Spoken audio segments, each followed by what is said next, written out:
தம்பி கீழே இறங்குப்பா ப்ளீஸ். நீ கீழே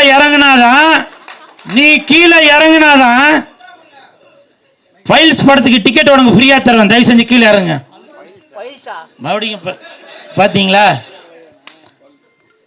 எனிவே இன்னைக்கு நான் திட்டு வாங்குறது உறுதின்னு தான் நினைக்கிறேன். ஏடா உடம்பா எதுவும் போட்டு விட்டுறாதீங்கப்பா, அப்படி போடாதீங்கப்பா. நீங்கள் எதனா ஒன்று போட்டு விட்டுறீங்க. இன்ன வரைக்கும் இந்த கூலுன்னு பேர் வர்றதுக்கு காரணம் விஜய் சார் தான்.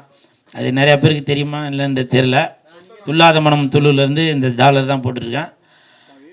இது எதுக்காக சொல்கிறேன்னா, இப்போ விஜய் சார் எதுனா ஒன்று பண்ணாக்க அதை வச்சு ஏதோ ஒன்று போடுறாங்க, ஒரு வருமானம் வருது அவங்களுக்கு. அது மட்டுமா, தொப்பி விற்கிறாங்க, விஜய் சாரோட கட்சி பேர் போட்டு துண்டு விற்கிறாங்க, அவங்களுக்கு ஒரு பயன் இருக்குது. அப்போது அவங்களுக்கெல்லாம் பயன் இருக்கிறப்போ இந்த கூல் சுரேஷ் விஜய் சாரோட ரசிகனாக இருக்கிற நான் பயனடையக்கூடாதா? விஜய் சார்னால இந்த பல்ஸ் பட தட்டு